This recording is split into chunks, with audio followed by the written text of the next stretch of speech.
하나님의 말씀 봅니다. 하나님의 말씀은 사도행전 17장 1절부터 15절까지입니다. 사도행전 17장 1절에서 15절, 신약성경 217쪽입니다. 그들이 암미볼리와 아볼리아로 다녀가 데살로니가에 이르니 거기 유대인의 해당이 있는지라. 바울이 자기의 관례대로 그들에게 들어가서 새 안식일에 성경을 가지고 강론하며 뜻을 풀어 그리스도가 해를 받고 죽은 자 가운데서 다시 살아나야 할 것을 증언하고 이르되, 내가 너희에게 전하는 이 예수가 곧 그리스도라 하니 그중 어떤 사람 곧 경건한 헬라인의 큰 무리와 적지 않은 기부인들도 권함을 받고 바울과 실라를 따르나, 그러나 유대인들은 시기하여 저자의 어떤 불량한 사람들을 데리고 때를 지어 성을 소동하게 하여 야손의 집에 침입하여 그들의 백성에게 끌어내려고 찾았으나 발견하지 못하매 야손과 몇 형제들을 끌고 읍장들 앞에 가서 소리질러 이르되, 천하를 어지럽게 하던 이 사람들이 여기도 이름에 야손이 그들을 맞아 들였도다. 이 사람들이 다 가이사의 명을 거역하여 말하되 다른 임금 곧 예수라 하는 이가 있다 하더이다 하니, 읍장과 읍장들이 이 말을 듣고 소동하여 야손과 그 나머지 사람들에게 보석금을 받고 놓아주니라. 밤에 형제들이 바울과 실라를 베레아로 보내어 그들이 이르러 유대인의 해당에 들어가니라. 베레아에 있는 사람들은 데살로니가에 있는 사람보다 더 너그러워서 간절한 마음으로 말씀을 받고 이것이 그러한가 하여 날마다 성경을 상고하므로 그 중에 믿는 사람이 많고 또 헬라의 기부인과 남자가 적지 아니하나, 데살로니가에 있는 유대인들은 바울이 하나님의 말씀을 베레아에서도 전하는 줄 알고 거기도 가서 무리를 움직여 소동하게 하거늘 형제들이 곧 바울을 내보내어 바다까지 가게 하되 실라와 디모데는 아직 거기 머물더라. 바울을 인도하는 사람들이 그를 데리고 아덴에 이르러 그에게서 실라와 디모데를 자기에게로 속히 오게 하라는 명을 받고 떠나니라. 아멘. 바울과 신라가 어디에 있었느냐면요, 이 빌립보에서, 오늘 말씀 보면 이 빌립보에서 복음을 전하다 암볼리와 아볼리를 거쳐서 이제 데살로니카로 간 겁니다. 데살로니카로. 지금 여기는 이탈리아 반도고 그리스 남쪽이에요. 이쪽으로 쭉 흑해가 있고 이쪽으로 해서 그리스, 보통 이제 마게도니아 지방 이렇게 이야기합니다. 이제 그리스 이쪽에서 빌립보부터 쭉 남쪽으로 이렇게 오는 거예요. 그런데 이제 빌립보에서 일어난 일은 뭡니까? 지난 시간에 배운 대로 한 누디아를 예수 믿게 하고요. 그리고 귀신 들려서 점치던 종을 먹게 합니다. 그 귀신을 몰아내고, 그것 때문에 관리들에게 잡혀가서 매맞고 감옥에 갇혔다가 기도와 찬양하는 가운데 감옥에서 풀어나고 그가 로마 시민인 걸 밝혀서 그 책임자한테 사과를 받았어요. 사과받고 이 빌립보에서 다른 곳으로 가라 그랬으니까 가서 이제 빌립보에서 나와서 밤볼리아, 아볼로니아, 그 다음에 이제 데살로니카와 지금 베레아, 이 두 곳에서 일어난 사건을 오늘 이야기하고 있습니다. 그래서 하나하나 살펴보면 바울이 이제 데살로니카에 이르니 거기에 유대인의 해당이 있더라. 제가 쭉 지도로 보여준 거고요. 거기에 유대인의 해당이 있었습니다. 바울이 자기의 관례대로 그들에게 들어가서 새 안식일에 성경을 가지고 강론하며 뜻을 풀어 그리스도가 해를 받고 죽은 자 가운데 다시 살아난 것을 증언하여 이르되, 내가 너에게 전하는 이 예수가 곧 그리스도라 하니 하는 겁니다. 사도 바울과 그의 동역자 실라 디모데는 먼 거리를 여행 데살로니카에 도착했습니다. 거기서 짧게 체류할 수밖에 없었던 것은 본문에 다음과 같이 기록했어요. 쭉 1절에서 2절 지금 봉독한 말씀이고요. 그리고 여기서 새 안식일은 3번의 안식일의 집회를 말합니다. 그리고 짧게는 15일, 길게는 20여일로 한 달이 채 안 되는 기간 동안 3주 동안 강론하며 복음의 핵심 사항을 전할 수 있었다. 여기 유대인들의 풍습을 이제 우리가 이해하는 것, 제가 이제 이 말씀을 하면서 설교 시간에도 여러 번 이야기했지만, 성지순례 가면 예루살렘에 통곡의 벽이 있습니다. 통곡의 벽에 가면 쭉 큰 도서관이 있고요. 성경을 막 이 사람들이 뭐 이러면서도 암송하고 이렇게 흔들면서도 암송하고 합니다. 늘 모자의 형태는 모르지만 검은색 옷에 검은색 모자를 한 사람들, 이 사람들은 유대인들의 납비들이라고 해요. 그리고 항상 여기다가 또 뭐를 이렇게 쓰고 다니는 사람들이 있습니다. 여러분, 서양 공항이나 이 터키 그리고 이쪽 지역에 공항에 가면 유대인들은 자기들이 유대인 표시를 그렇게 하고 다녀요. 그런데 이제 납비들, 이제 교육법이 여러 가지가 있는데, 납비들은 교육법, 우리나라도 옛날에 뭐 한문을 교육할 때가 그랬습니다만은 외우는 거예요. 먼저 성경을 외우고, 그리고 나서 이제 외운 것을 가지고 토론하는 문화가 지금도 있습니다. 유대인들은 이게 강해요. 지금도 유대인들은 세계 곳곳에 가서 공동체를 이루면 그 공동체에 센터를 세웁니다. 그 센터는 오늘날 센터라고 명하기도 하고 유대인의 해당이라고도 명하는데, 여러 가지 테러 위험이 있으니까 무슨 센터 그렇게 얘기해요. 몇 년 전에 그 다큐멘터리 가운데 이제 유대인들, 세계 유대인들에 대한 이야기를 하는 것 중에, 하버드 대학을 돈을 많이 댄 사람들이 유대인들입니다. 그래서 그 사람들이 하버드 대학을 세우고 하버드 대학 한쪽에 유대인의 센터를 세워요. 해당을 세워요. 그래서 이 해당에 가면 유대인의 경전과 여러 가지 책들이 있고요. 그리고 일주일에 안식일에는 모여서 이 센터에서 성경을 가지고 토론하는 겁니다. 토론하는 거예요.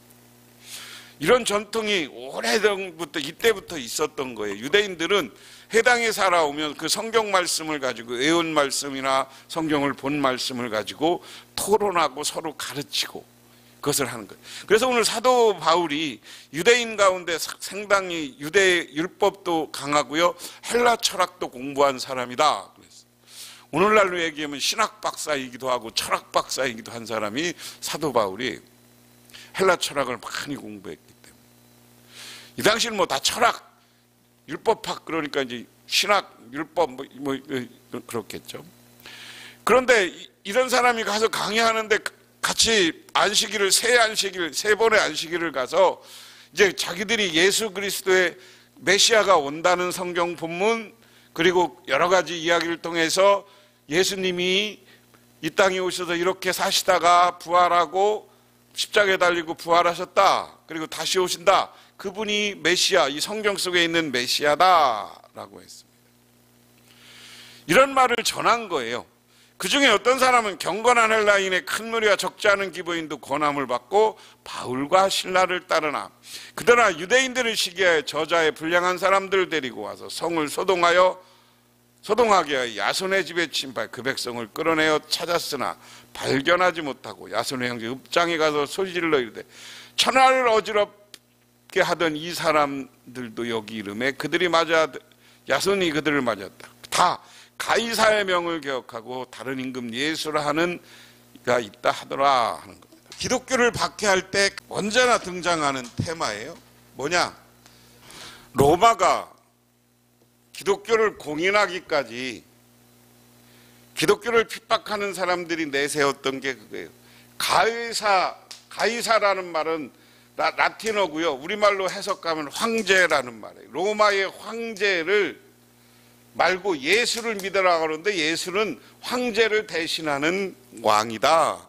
이 말을 바꾸면 황제 숭배 거부. 그래서 기독교인들은 황제를 인정하지 않고 거부하는 사람이다. 그래서 황제를 숭배를 거부하면 뭐가 되는 거예요? 오늘날 역적이 되는 거죠. 역적. 황제의 나라는 다 황제가 최고인데 황제를 숭배하지 않고 황제를 섬기지 않으면 오늘날 우리 동양식으로 하면 다 역적입니다. 반란죄, 여기에 해당되는 거예요. 그래서 이것으로 몰아세워서 기독교인들이 엄청나게 핍박받고요. 네로 시대 그랬습니다. 이 갑바도기아는 석회석 지대거든요. 이 풍화작용이라서 저기가 약합니다. 이 돌들이 있는데 돌이 약해. 그래서 그 안에 굴을 뚫고 수도원도 있고요. 굴을 뚫고 여기서 하도 황제를 핍박을 하니까 굴을 뚫고 들어가서 살았던 그런 유적들이 지금 그대로 남아 있습니다. 그리고 굴 속에 다 교회가 있고요. 굴 속에서 예배드리고요. 그 굴을 서로 연결해 놓고요. 핍박하면 도망가고 뭐 이런 것들을 했던 지역이 저 갑바도기아 지역에 가면 지금도 그런 게 있어요. 그러니까 황제 숭배를 거부했다는 것, 황제의 예수가 왕이라고 하는 것, 이거는 로마 황제 입장에서 인정 못하는 거죠. 그러니까 유대인들이 아주 비열한 게 그들은 다시 토론하면서 들었음에도 불구하고 기독교를 받아들이지 않기 위해서, 기독교인들을 핍박하기 위해서 로마의 제도, 황제 제도와 함께 역적으로 몰아서 죽이려고 하는 거예요. 우리나라도 천주교가 들어오고 기독교가 들어와서 핍박받는 시절에는 뭡니까? 다 그렇게 모여서 있는 거예요. 지금 공산주의 국가에서 기독교가 핍박받고 중국이나 이런 데서, 북한 같은 데서 지하교회만 존재하는 게 뭐예요? 예수 믿다 걸리면 큰일 나는 게 왜 그래요? 자기들의 위대한 공산주의 사상보다 예수가 더 먼저라고 그러고 하나님이 있다고 하니까 유물론적 사상 속에서는 인정이 안 되는 거예요. 왜냐하면 이것을 인정하면 점차 이 유물론적 철학, 공산주의적 철학, 이데올로기가 무너지는 거기 때문에 예수 믿는 사람 기독교인들도 공산주의 안에서 기독교가 아니면, 공산주의를 인정하는 기독교가 아니면 존재하지 못하게 하는 거예요. 그렇기 때문에 우리가 분명히 그거 인정해야 됩니다. 그래서 그런 거에 몰아서 예수 믿는 사람들을 핍박하고 예수 믿는 사람들을 잡아 죽이는 거예요. 그래서 예수 믿는 사람들이 핍박하는 곳에는 이 시대나 그때나 똑같다. 그래서 그들을 예수를 하더이다. 그래서 그 사람들을 무리를 읍장에서 데리고 가서 이제 야손이라는 사람이 예수를 믿기로 하고 사도 바울을 모셔갔던 모양이에요. 그래서 야손하고 읍장에게 데려가는데 재판을 하다가 이 야손은 다른 형제들에게 보석금을 주고 나왔다. 그리고 밤에 형제들이 곧 바울과 실라를 베레아로 보내니 그랬어요. 베레아에 가니까 유대인의 해당이다. 베레아는 어디라고 그랬어요? 빌립보에서 그런 일이 있었고요. 나파기니아와 아볼리와 여기 데살로니가가 여기 데살로니카에서 이런 핍박을 받으니까 밤중에 그 옆에 있는 도시 베리아로 왔어요. 베리아로 와서 이 베리아라는 곳에서도 가보니까 베리아 사람들은 너그러워서 한동안 성경 말씀을 상고하고 이 사람들에게 예수를 전했어요. 그래서 많은 사람들이 기부인들과 남자와 헬라인들이 예수를 믿게 됐더라. 근데 베리아에서 이렇게 전도하는 걸 알고 이 옆에 있는 도시 데살로니카에서 베리아까지 깡패들, 우리로 얘기하면 깡패들과 이런 사람들을 데리고 와서 소동하고 이 사람들을 또 고발하고 한 거예요. 왜? 또 계속 반역죄로 고발하는 거야. 참 유대인들 끈질겨요. 그래서 이 베리아에서도 소동이 나니까 그 바울의 형제들이 바울만 데리고 바다까지 가게 하되 실라와 디모데는 아직 베리아가 여기 있는데요. 베리아에서 바울, 디모데 신라는 여기 놓고 바울만 이렇게 해서 지금 여기 이제 배를 타고 이 아덴까지 보냅니다. 그래서 바울과 신라를 바다까지 가다 실라 디모데는 아직 머물렀더라. 바울은 인도하여 그 사람들은 여기 아덴이 여기 있습니다. 이게 섬이 있고 그래서 아덴으로 참 멀죠. 이게 섬으로 데리고 갔습니다. 그 다음에 나중에 그 밑에가 이제 고린도에 있고요. 이렇게 해서 사도 바울이 아덴에 가서 전도를 하게 되고 아덴에서 자기를 데리고 갔던 사람들을 빨리 가서 바울과 실라를 데리고 와라 하는 겁니다. 그래서 오늘 말씀을 통해서 우리가 생각해 볼 수 있는 것은 어디든지 가서 복음을 전했는데 신앙의 형태예요. 여기 황제 숭배 거부로 역적으로 몰리는 것과 함께 우리 예수 믿는 사람들은 세상 황제, 세상의 권력을 믿을 것이냐 예수를 믿을 것이냐라는 선택의 기로다. 하나님이냐 가이사냐. 오늘날도 똑같은 거예요. 내가 예수 믿고 구원받으려면 세상의 권력을 믿을 것이냐, 세상의 물질을 믿을 것이냐, 세상의 돈을 따라갈 것이냐, 고난받더라도 예수를 따라서 예수님으로부터 승리하고 예수와 동행하는 삶을 살 것이냐. 이것이 우리에게 지금 선택의 기로에 열려 있다. 그러므로 저와 여러분은 예수를 선택하세요. 그리고 예수를 구주로 영접하시고 예수를 구주이며 그리스도로 영접했다면 바울과 실라와 디모데처럼 매를 맞아도 예수를 전해야 됩니다. 감옥 안에서도 간수에게 너는 예수를 믿어라 그러면 너와 내 집이 구원을 받으라. 여기 지금 데살로니카와 베리아, 아덴 쫓겨다니면서도 계속해서 유대인들이 자기를 죽이려고 해도 바울과 실라와 디모데는 예수를 전하는 일을 계속해서 끝없이 전파하고 있는 줄 믿으시기 바랍니다. 우리나라 개신교 역사상 최초의 신앙 고백서를 낸 사람은 이수정입니다. 이수정은 1883년 5월에 일본 대표적인 기독교 잡지 7일 잡보에 신앙 고백서를 700여 자의 한자로 기록했습니다. 그는 조선의 마게도니아인이라는 별명을 얻기도 했습니다. 1882년 이모군란 때 이수정은 명성황후의 목숨을 지키는데 공헌한 양반이라 하여 고중의 후위를 잇고 일본 유학을 떠났습니다. 그는 처음에는 농학과 법률을 통해 조선을 개화하려는 꿈이 있었습니다. 그래서 농학자였던 쯔다센의 집에 방문했습니다. 그곳 거실에 걸린 팔복이란 글자를 흥미로운 눈길로 보았고 쯔다센은 호기심 많은 조선인에게 팔복이 담긴 한문 성경을 선물로 주었습니다. 숙소에 돌아온 이수정은 한문 성경에 몰두하다가 잠이 들었습니다. 그리고 꿈을 꾸는데 꿈속에 낯선 사람 둘이 책을 한 보따리 안고 그에게 다가왔습니다.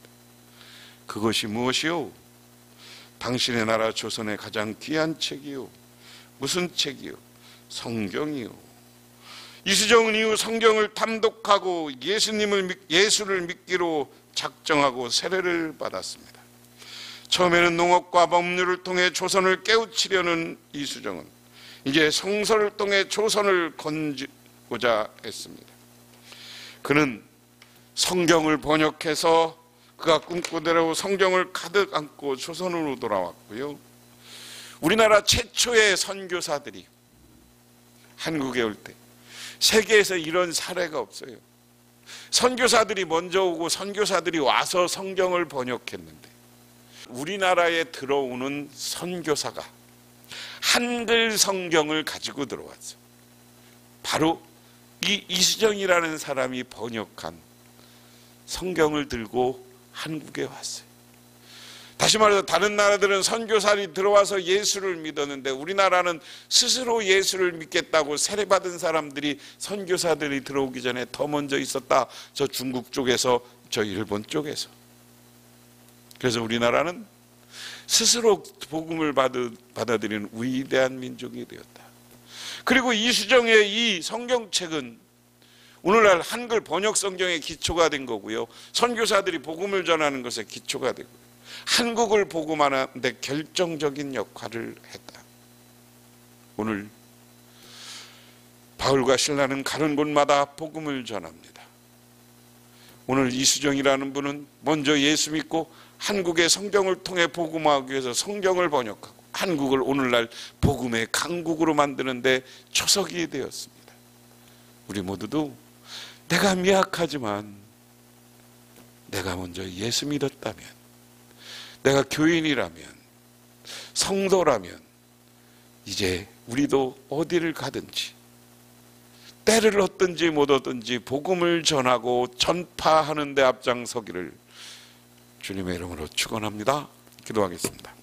하나님 고맙습니다. 오늘 저희들 주님의 제단에 나와 또한 각자의 처소에서 오늘 기도하며 오늘 말씀을 묵상합니다. 우리들 이 말씀을 묵상하고 하나님의 뜻을 따라 살아가는 우리 모두가 되게 하옵소서. 어디 가나 어디서든지 때를 얻든지 못 얻든지 복음을 전해서 한국교회를 새롭게 부흥시키고 우리 교회를 새롭게 부흥케 하옵소서. 예수님 이름 받들어 기도드리옵나이다. 아멘.